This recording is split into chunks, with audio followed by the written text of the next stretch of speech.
Adam Taxon, Philadelphia Jewish Conservative Examiner, here with Joel Griffith, who just guest wrote a piece that I published. Lugar endorser Lunch Pail Republicans gets all funding from left-leaning PAC. Now, obviously, I cover Philadelphia, and that sometimes goes into New Jersey and Delaware, but this is an election of national interest. Joel, why don't you tell us a little bit about what's going on in Indiana and why people around the country should pay attention? Sure. Thanks, Adam. The race in Indiana is between a long-term, a sixth-term Republican Senator Dick Lugar and the state treasurer of Indiana, Richard Mourdock. As many of you probably know, Senator Lugar is one of the very few Republicans who have voted to confirm both Justice Moore and Justice Kagan. So he's definitely, when it comes to judicial issues, far out of the current mainstream Republicanism, even in the Senate. And he's also has one of the lowest ratings from the NRA for any senator, Democrat or Republican. So he is facing a more conservative challenger in the state of Indiana. And in fact, that challenger has been endorsed by numerous conservative and conservative groups, including Americans for Tax Reform, Sarah Palin, and the NRA. So what struck me as odd the other day is I saw that Senator Lugar had actually picked up the support of a conservative-sounding Republican group called the Lunch Pail Republicans, and that is where it kind of caught my eye, and I wanted to see who this group actually was. Yeah, it would catch, that name sort of almost raises a yellow flag to me as trying too hard. Like Lunch Pail Republicans, it sounds almost focus group to me. But go on with your research. Oh, sure. Well, and that's why I've never heard of this group before, and I try to stay fairly involved with conservative politics.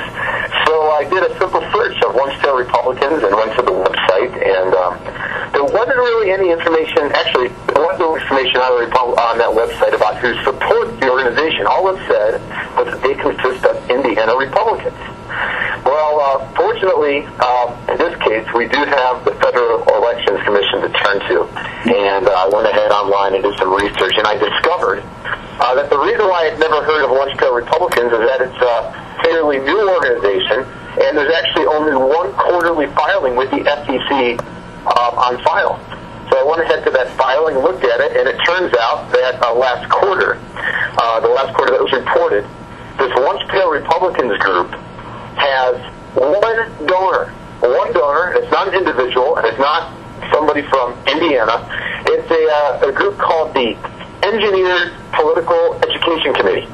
Now, this group gave $100,000 to the Lunch Pail Republicans, and within months, the Lunch Pail Republicans have spent $99,900 of that to defeat a conservative challenger to Adam Kinzinger in Illinois. So that really was a red flag to me, because the challenger to Kinzinger was a much more conservative representative, and Lunch Pail Republicans had tried to torpedo that campaign by financing his opponent. And that's all the information that was available as far as funding of this group. So I went another step further, and I really wanted to look into who this group was that is the sole donor, this EPEC group. And that information is all online, and I actually have that source from an article. Turns out that organization, EPEC, is a political action committee, and the last quarter, or the last filing, I should say, last election cycle, this group donated well over $1 million to candidates, and 90% of that money went to Democrats. And I think most atrocious was this group gave well over $100,000 to the Michigan State Democratic Party, and it also appears to give to the AFL-CIO in some way. So it's basically union money. This is hardworking people's union dues. This is what it's going for. Fake Republican groups.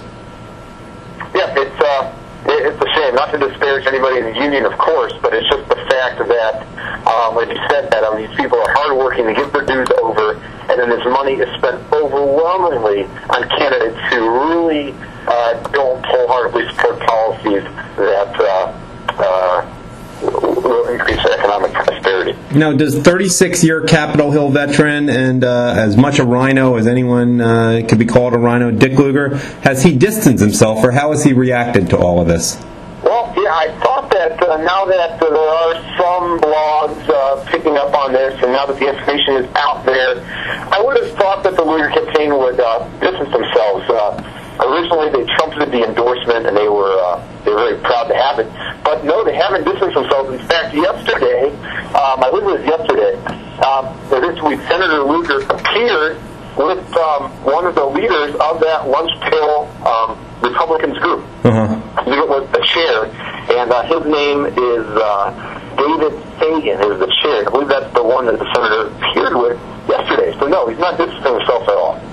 And the primary is this coming Tuesday? Yes, it's the 8th. May. And what do you expect in the primary, and what do you expect in the general election in Indiana?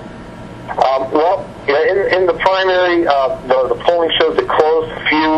A few polls show that Mourdock is up by several points. Oh, great. Of course, a poll by the Pail Republicans show Lugar up 2 points.